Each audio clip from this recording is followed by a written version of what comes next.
Who is that? This? This is the end of the mystery. Oh, if it wasn't for you meddling kids and your dumb dog.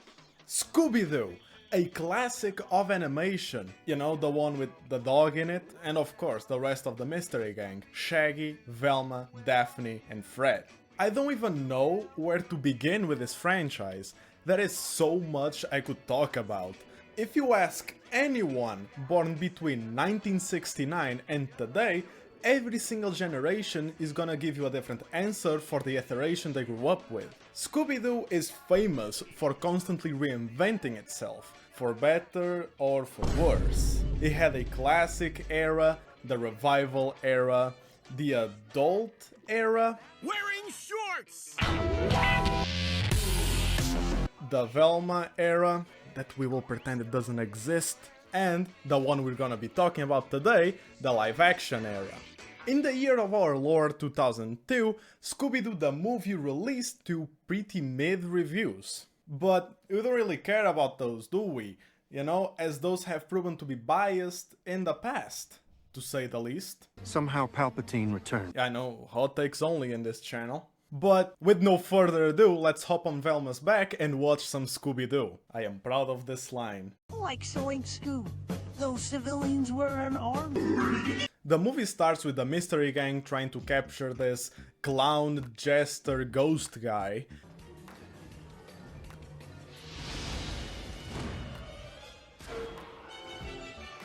Scooby-Doo, what are you doing, man? Like there's a ghost right behind me, isn't there?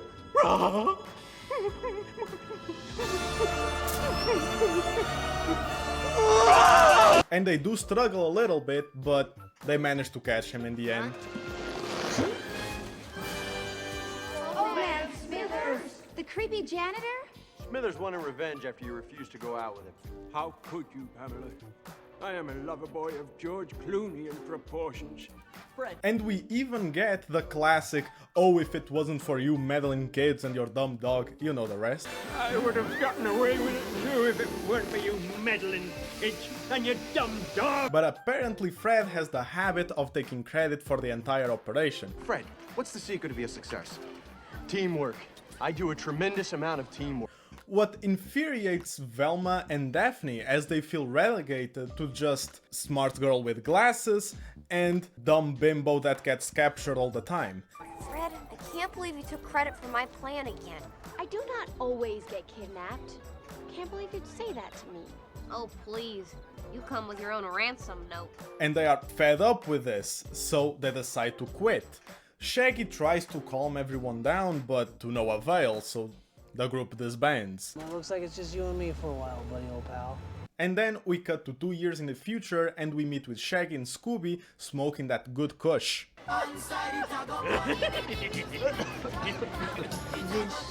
You know the saying, someone pass Shaggy a baggie so he can roll Scooby a doobie. Oh shit, never mind, it was just burgers, wink wink, nudge nudge. But you do know what they were trying to say with this scene, come on man. Man, the only thing I like better than an eggplant burger is a chocolate-covered eggplant burger. I'm looking for a Mr. Rogers and a Mr. Doo. Robity home! Quick, Scoobo, grab the food out, let's scramble. Surprise, it wasn't the cops trying to arrest him for burger usage, but this guy with an invitation sent by the owner of a theme park called the Spooky Island, asking for their help solving a mystery. You don't go near any place with spooky, haunted, forbidden, or creepy in the name. Well, hydrochloric. Right, or hydroclonic, but that's for a whole different reason, man. They refuse at first, but the offering of infinite food is too alluring to ignore. They arrive at the airport and find out that every single member of the now defunct mystery gang has been invited as well. Far out! I guess we're like all going to Spooky Island, man. And it is inherently a little awkward since none of them have had any contact with each other since the group disbanded 2 years before.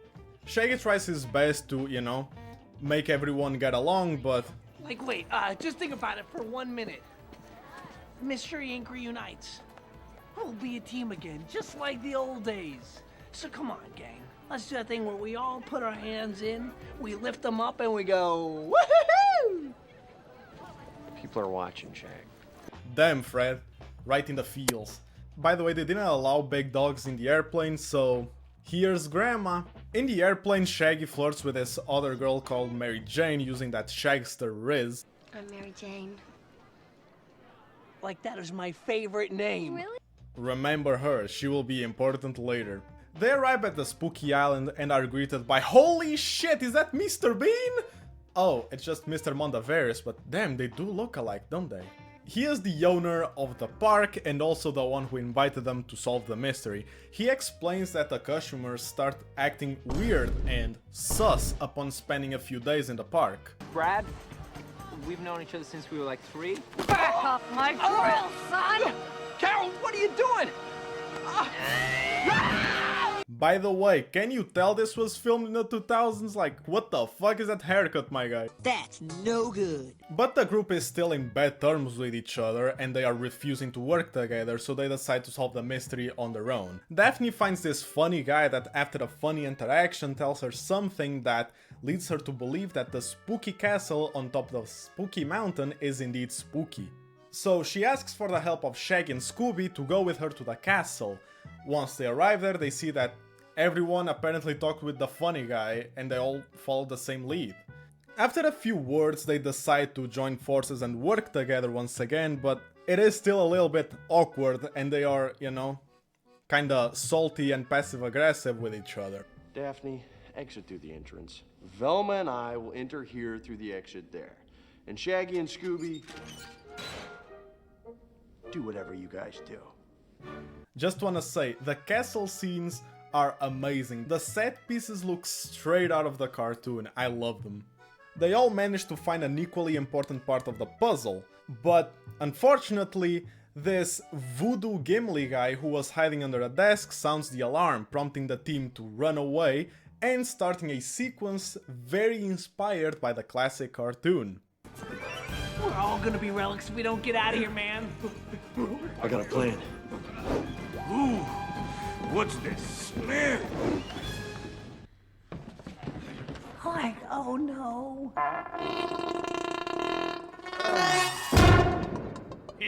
Yes, I laughed at the fart jokes and I'm proud of it. I chose to find farts funny. My life has the same amount of farts as yours. However, I chose to laugh at them while you chose to judge them. Who has the better life, huh? And by the time they manage to escape, the group is all in good terms once again, having fun together and more united than ever. So they get back to the hotel and exchange tasks so everyone can work in a little piece of the puzzle. And everything seems perfect. The group is back together, they're working together, very wholesome. So anyway, demons invade the hotel and start kidnapping people, and the CGI didn't age quite so well. They look kinda goofy. While Velma and Fred get kidnapped, Scooby, Shaggy, Daphne and Mary Jane from before manage to escape through a window. But they managed to escape nonetheless, so Mary Jane calls the Coast Guard for help, but they seem to be in cahoots with the cult, so they just tell them to wait in the pier but never showed up. They wake up the next day and everything seems to be back to normal, so they decide to split and look for clues. Red? Yo, the biatch was like, what? And I was like, later on. What up, dog? And, dog? You hear that? Yup, they seem to be possessed, and I was waterboarded with 2000's energy in its purest form. The boy band with frosted tips. The possessed people become agitated and completely drop the act, and the movie becomes Walking Dead for a few minutes. Why is Fred in a bad mood? He's not in a bad mood, Scoop. Till Shaggy and Scooby find these quad bikes and miraculously don't run anyone over. They drive to the entrance of the cult's sacred cave or whatever this is, and on the way there they find Mary Jane and give her a ride as well. Mary Jane gets Taco Bell'd in the noggin and reveals to Scooby that she is also possessed. Once they arrive, Scooby tries to warn Shaggy that Mary Jane is possessed, but Shaggy is too horny and doesn't listen to Scooby. Scooby-Doo, like, what are you doing, man? Raggy, Larry Rangers are ready to mask. Mary Jane is a man in a mask. Scooby. Dude, what are you doing, man? Step off, Scoob. Raggy, roll whipped. I'm whipped? Oh, yeah? Well, why don't you say that to my face, man? Well, right now. No, Scooby-Doo, your mom eats cat poop.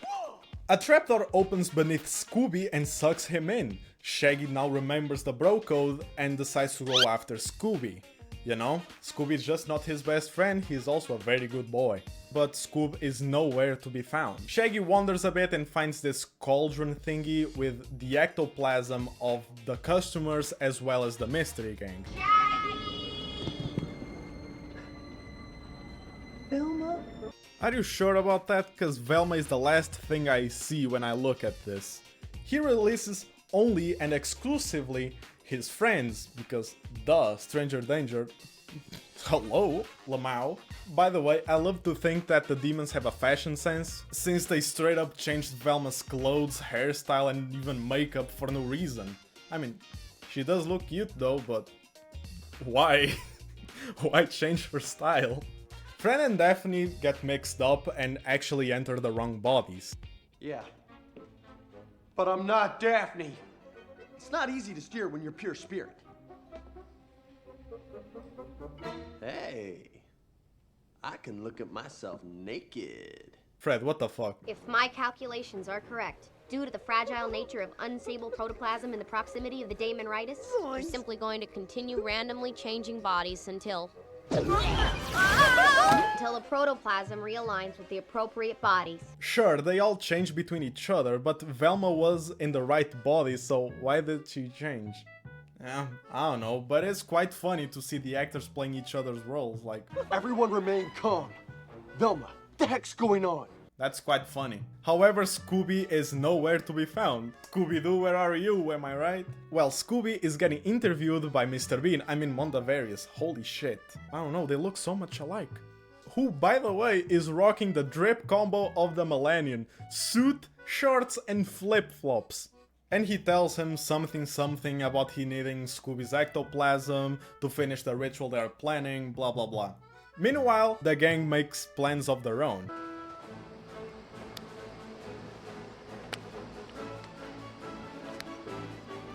Let's get jinky with it. And jinky with it they got, till Shaggy kind of fucked it all up in the end. Aggie, faster! All systems go! Wait, no, Mr. Ink rides again. Velma!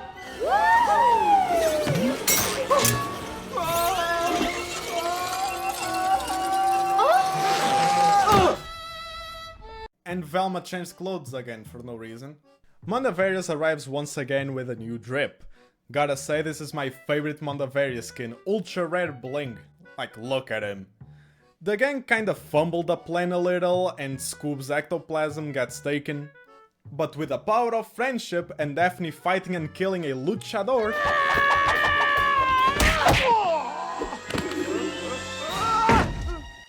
Now who's the damsel in distress? Me? Straight up.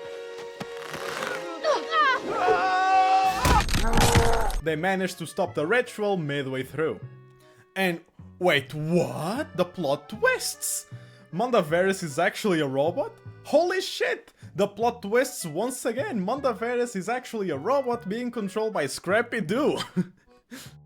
Wait, hold on, time. Let me explain what's happening. By the way, Scrappy, for those who don't know, Scrappy-Doo is this funny character from the classic series, Scooby-Doo's nephew. I don't remember hating him as a kid, but I know online a lot of people hated Scrappy-Doo's guts, like, they straight up despised the character and I never understood why exactly. But they did hate him so much so that one of them grew up to produce a movie where Scrappy-Doo is a twist villain after getting kicked out of the group for being too annoying and pissing on Daphne as a... Zoinks! I'll give him a good dose of puppy power! Ta-da! Oh god, he's peeing on me! Ooh.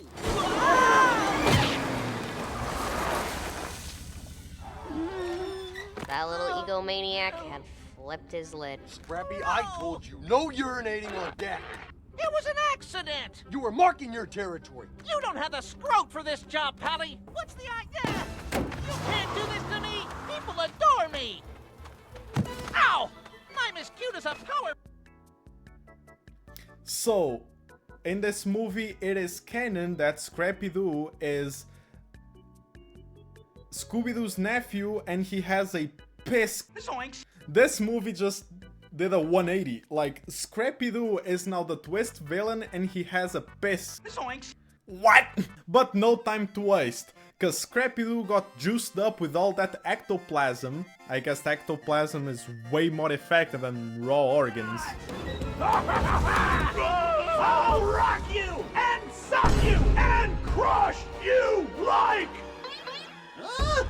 Like, dude, What? you're a bad puppy.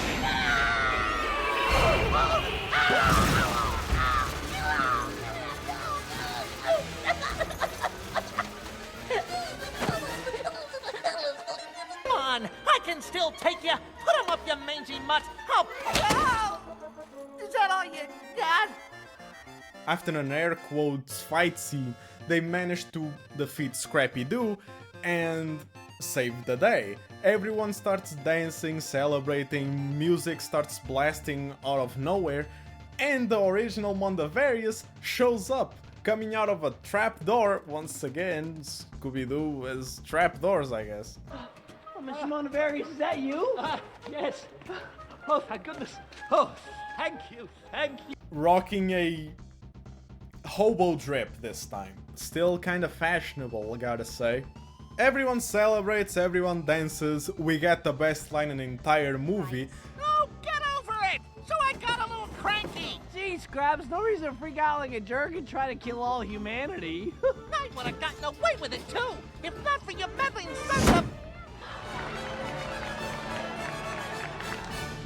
The end. I gotta be honest, I don't agree with the ratings. I think this movie is exactly what it promised to be. It delivers exactly what it promises. Live action Scooby-Doo. The movie has the exact same feeling as a Scooby-Doo episode, except it's in live action and it is an hour and a half. However, I have my gripes with this movie. I didn't like Scrappy-Doo.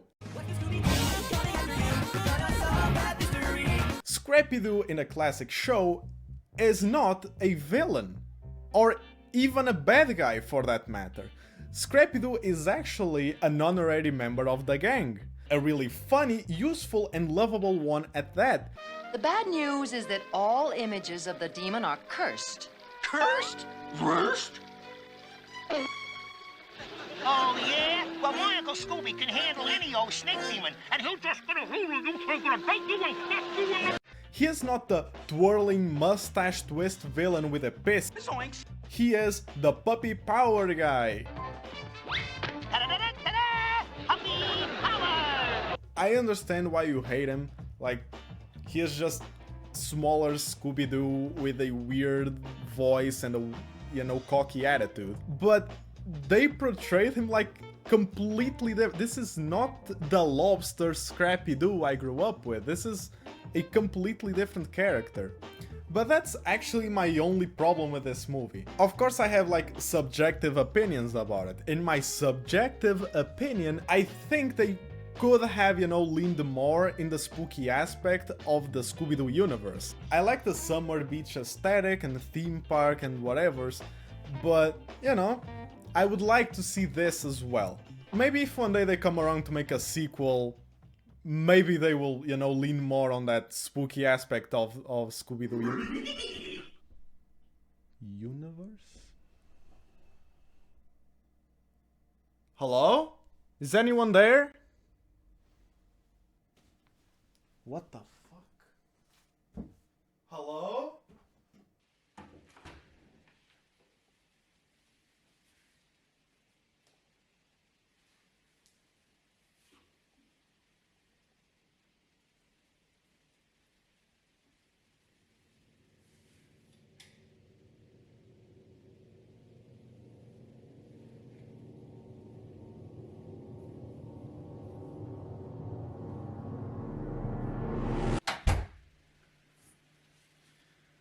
Must have been the wind, I guess.